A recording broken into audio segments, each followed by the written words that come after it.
And welcome to another episode of Beer Culture Webshow. I'm here with Justin Justin. And it's Justin Moeller, right? Yes, sir. And you are a certified Cicerone. That is correct. And you currently reside and do all your Ciceroning at Schmitty's Tavern in Palm Desert. That is correct. Very good. Welcome to the show.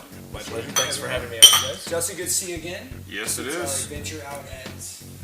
I mean, they get to see me every day, and it's not that good. But when you're limited to once a week, I guess it could be all right. It's a special treat. Exciting for me, yeah. It's like, oh, I'm with Justin and Bob. I love Bob. This cat. This cat's cool. It's not my cat. It's still like, I think when I'm not around, he loves that. They're roommates. They're roommates. With the cat. All right, so today we're drinking East Coast beers. This little episode is going to be sponsored by Sandra Reamer out of Raleigh, North Carolina. Sandra, thank you very much for the beers. Don't worry, your beer Thank you very much. is on the way. We have beers coming your way. Super special. And we're going to be drinking Foothills Brewing. They are out of Winston-Salem, North Carolina.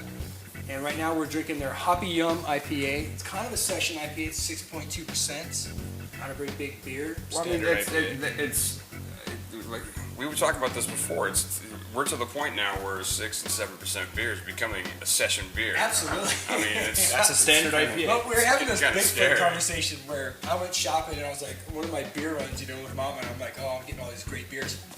And I'm going down the little beer cart and I see Bigfoot.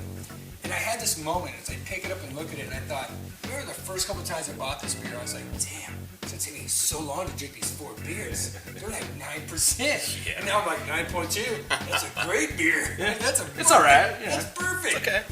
Anything under 10% is fine, That was when I first got into craft beer as a younger man. That's exactly what I would do, is just search out whatever the highest alcohol beer was. Really? Yeah, I mean, it took me a while to get comfortable with, like 9, 10, 11% beers. And now it's just like, now I look at more like 11 or 12%. It's like, that's a little much for, if it's a bomber, I'm not drinking a 12% bomber by myself. There's no way. Belgians are really good at that, at making strong, high alcohol beers extremely drinkable. Yeah. Well, I mean, everybody's getting good at that, man. Yeah. I mean, the Surly Darkness we had a couple weeks ago. So smooth. It's like 10.5%, but you don't get the slightest hint of alcohol in that at all. And I mean, there are a lot of other brewers that are doing that now. At the event we were just at, Golden Road had their Imperial Stout out there.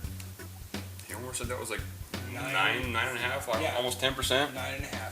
Then Nice. I mean, no hint of booze or alcohol in that at all. And And it was, one of those moments, me and you talking about happened.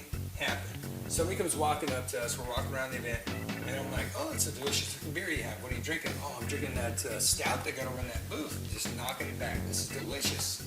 I'm like, it's like a 10% beer. What? It's like, you're going to be so buzzed right now. You don't know what Maybe you're get some drinking. water. First light drinking. You're having a 10% shot of beer right now. You're buzzed. Yeah.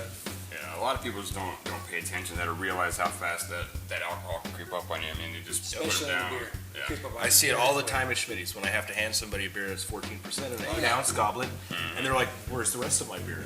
And I'm like, you realize there's like 3 of your normal beers in that one little 8-ounce Yeah, goblet. sip that, take your time, enjoy all those different levels as it warms up, have some crackers with it or something, calm down.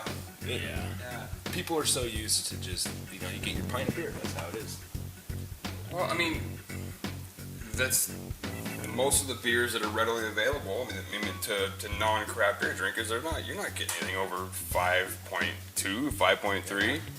And you get some of that's new to it, and like you said, you walk in there like, what's this? How come it's only this much? And it seems like there's a move right now for a lot of our favorite breweries to produce a session beer. It seems like there's a move for them. It's going back. They kind of went to the extremes. Now they're like, okay, It's all got right. Stone's go-to IPA, which I had last night, which is, How is that? I have not had that yet. it's a little light for me. I mean, don't pick on me about the SRM. I hate the color of it. I hate it. I knew this was going to come up. He's going to make that face. I knew it. I hate the color of it. It's super bitter on the top. A lot of good nose, a lot of good front flavor, but there's just no residual to it. As a super light session beer will be. There's no malt. How does it compare to the Levitation? Oh, That was their previous session beer. yeah. I like Levitation because it's very malty. But Levitation is one of those beers that I have to have before any other beer, because if I've had any other kind of beer before that, then it just has no flavor at all. It just tastes flavorless to me. Right. Once I've had any other beer with any kind of a hop back or roast to it, and then you pick Levitation up, you're like, what is this? I don't taste anything at all. Yeah. It's like a really weak brown. Carbonated water. They should right. just call that their brown and stop calling it a session beer. But they label no beer correctly because they do their thing their way. They're stout. I had the Nooner from Sierra Nevada, their new session beer. Really like that one. I feel it's got a little bit more of a malt bone to it. Just a little bit better of a malt body, better balanced hop flavor. By any means. It's And beer then- you can see yourself drinking a whole six pack. yeah, I could drink it easy. And when I first started drinking Point the Way by Golden Road, it was because it was a good session beer. It was a really good session with a good hop front to it. I like hoppy flavored beers. I like there was a lot of roast to them. So when I find 4 or 5% stouts and 4 or 5% IPAs that I can stack in my fridge, especially in the summer, where I can drink those beers, I'm super It's excited. 120 degrees outside, right? Lock the door, turn the fan on, stare out the window. Just drink inside. That's it. One of the best session IPAs I've had so far was Green Flash has their Hop Odyssey series. I think last year might have been the first year they did it, but there was only on tap, kegs only. And this year, I know they've bottled the Black IPA, which is the first release last year, and I think they're going to bottle the whole series. But they had a Citra Session IPA that was really good. See, that's something else for this show where we want to find stuff like that and just chase it down. Like, okay, let's get all those. Right. These guys, I was looking on their website, they're doing an IPA of the month. And each one's done like a pinup girl. And I saw January's is done like a winter girl, and February's is done all like pink for love. So they're doing one every month. Yeah. And I'm going to talk to our trade partner out there, Sandra Reamer, and see if we can start getting some of our hands on some of those bombers of once a month IPAs. Nice. And I think me, you, and Gary Gratzky from CDB were talking about how some beers are, like Stone started to release a beer like every week or every other week or something like that. Like some breweries are starting to realize that, there needs to be something new on the shelf. Every time somebody walks in the store, they need to see a new label that knows their label. Yeah. Like, oh, I know that's a Sierra Nevada. I've never seen that before. Oh my God, I need to have it. You see it every time. Every time I go to Total Wine, there's always just everything's But good. this Total Wine right here is getting a little better. It's getting a little better. The person responsible for ordering your beer has gotten a lot better since he started. Yeah. Oh my God. Somebody else beat me. Freaking awesome. Somebody else finished their beer before me. It's so cool. I feel so good He's inside usually out. the first one done.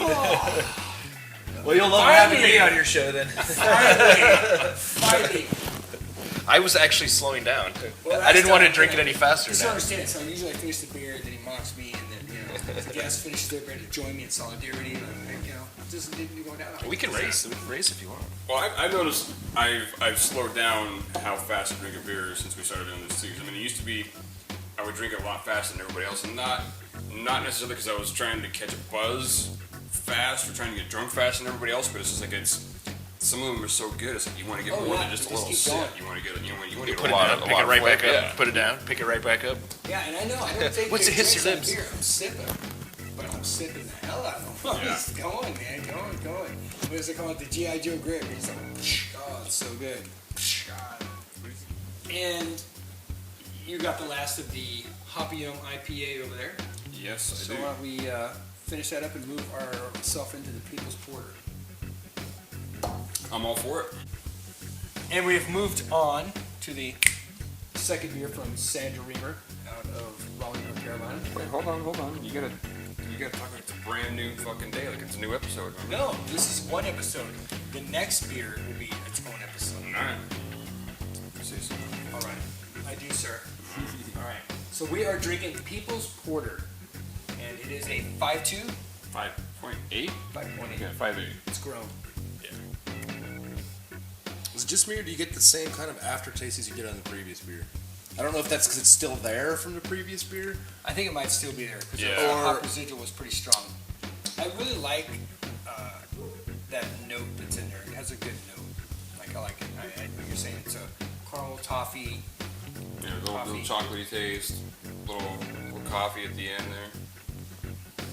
But I like that. It's got a good roast level. I love that in a porter style. Yeah, it's not overly roasty. With, No, or not overly hot either. Yeah. It's good balanced porter. Good simple People's carbonation, Porter. good body to it. It's not too thick, not too thin. This I do love. I love a lot of the artwork they do. And when we talked with the beer goddess, she talked about being a marketing whore. And I'm kind of like that too. I look at labels and stuff, and I really get locked in on something. It's the first thing you go towards when you see a bottle. I think that's something that Coachella Brewing is just nailed. You know, I think their labeling is phenomenal. It stands out.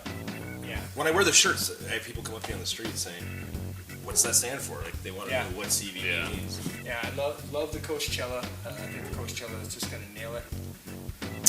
It's a perfect beer for the weather where you're in.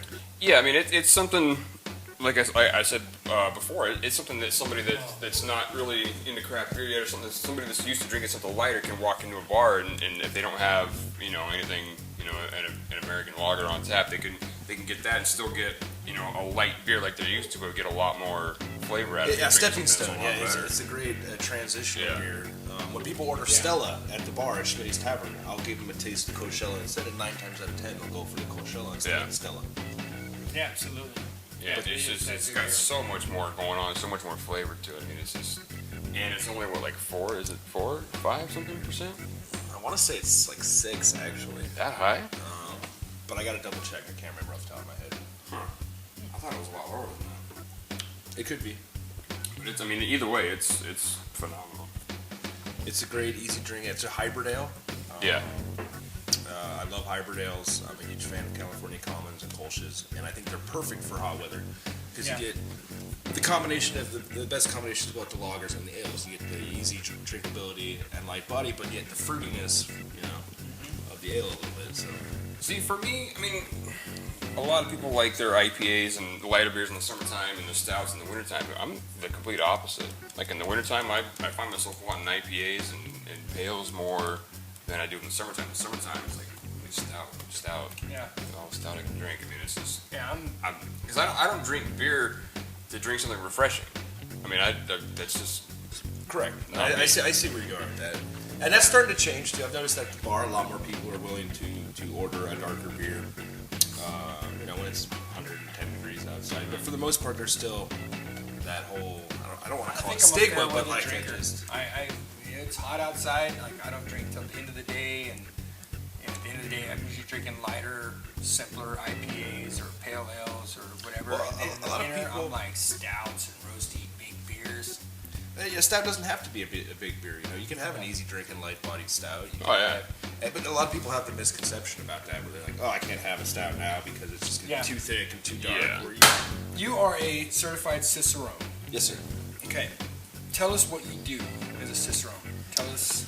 Well, the Cicerone certification is basically it's equivalent to in the wine world to a sommelier. Your job is to help the customer, the guest, or whoever find the right beer with the right food, proper storage techniques, draft line maintenance, just making sure that throughout the entire process from when the beer arrives at your bar to when it goes to the guests that everything is done properly. The beer is paired with the right person, it's stored properly, you pour properly, and you sell it properly. No, there are 3 levels to Cicerone, right? There's 3 levels: the certified beer server, the Cicerone, and master Cicerone. You're the certified Cicerone. Yes, sir. I believe we have about 7 or 8 master Cicerones, and that's it in the entire world right now. Wow. And in the Coachella Valley, you're the only certified Cicerone. Not anymore. Not anymore. We do have a few others. There's a gentleman who comes in town for Eureka Burger. He's a certified Cicerone. There's 2 others who I can't remember. So Eureka, the company Eureka, or the brand Eureka, has a certified Cicerone. Correct.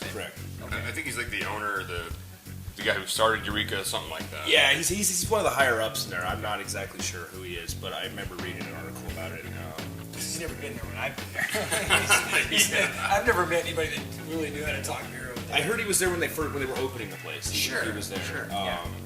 But I didn't hear any more about that from him. But the first level, the certified beer server, is a good base for any of your waitresses, your bartenders at your basic non-craft beer bars. It'll give you the basic information you need to sell the beer properly to the right person. Because that's the biggest thing too. It's like scotch. You don't give somebody a crappy scotch for their first scotch, or they'll never drink scotch again. Right. If you try to sell a craft beer to somebody who's never experienced it before and you sell them the wrong kind, you could turn them off to craft beer forever. They're gonna be like, no, I'm not gonna try that again.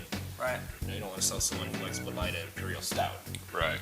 So so that's what the Cicerone aims to do, is to train the people so that the customer gets the best beer experience they can get. And it does a lot with food and beer pairings too. Pairing with the right food dishes is a huge thing. That's one advantage that us as beer connoisseurs have versus wine is anything you can boil, you can make flavor out of pretty much. So your flavors are pretty much limitless. It's carbonated. Anything with good carbonation is excellent. Goes excellent with food. Our climate, it couldn't be more perfect. You don't want a glass of red wine with your steak when it's 110 degrees outside. You want a glass of cold beer. Yeah. It's more affordable. A good bottle of beer will run you maybe $20 at the higher echelon. A good bottle of wine will run you $2,000. Yeah. Yeah. It takes Wine weeks time. to make good beer. It takes years to make good wine. And So beer ages well. You freaking want. Not all beer. Well, yeah. some beer is meant to be drank fresh, but we're stealing the wine people's techniques. We're barrel aging our beers now in wine and liquor barrels and blending and doing all the other stuff that was traditional. I just think once you get, and we talked about this with Brett Newton, once you get into good, heavy malted beers, you can age any of those beers well. Especially your stouts, your porters, your barley wines. We did a Sam Adams Utopias at one of my tastings. That's Yeah. 31%. Surly Darkness. I got Russian Imperial Stout from Stone, Norwal. Like all those beers are going to age phenomenally, and they're going to come out and they're going to be, it's a whole new beer. You give it a year, give it 2, give it 3 years, it's a whole new beer. It's a whole new experience. It's a whole lot of fun to actually buy a case of one beer and see how it changes Over time. Absolutely. Interesting. And it almost always, if it's stored properly, changes for the better. Actually, I've got, thanks to Schmitty, I've got the Vertical Epic set from Stone from 2005 to 2012. And I've been interested to see how all of those have held up over time. Yeah. When we drank them a year ago, when we did the event at Schmitty's, they were all fantastic. Really? Every single one was Still in good shape. fantastic. Yes. Yeah. Because, those were all Belgian styles, weren't they? Yes. Yeah. So All different Belgian styles, and they've been all stored properly from Schmitty. And even after he brought them from his home, they were stored in a lock in the dark. Like they were kept 100%. And Yeah. when we drank them, it was just. We let these people have all of those, each one paired with a different appetizer for like $50 a person. Wow. Which, when you know those beers and understand what goes into that, it's people try to sell. There's a guy trying to sell one of those sets right now, complete 2002 to 2012, for like $1,400 for the whole and thing. he'll get it. He'll probably get it. Yeah, Eventually. maybe. Maybe. But to go to an event like that and $50 to taste all those different beers with the food pairing, that's a really good deal. It was epic. Yeah. It was epic. That's I wish you could have been there for that one. I'm liking this one more and more. Yeah, As it warms up, I am turning on to it a lot more. Yeah. Yeah, this is pretty You good. know what? A lot of people make the mistake of serving their beers too cold, and you're muting all of the flavors. Oh, and That definitely. totally used to be me. Every beer glass was out of the freezer. I put my beer in the freezer for a few extra minutes, bring them together as cold as possible. Right. The more and more I get into the show, the more and more, last night we were drinking fresh squeezed.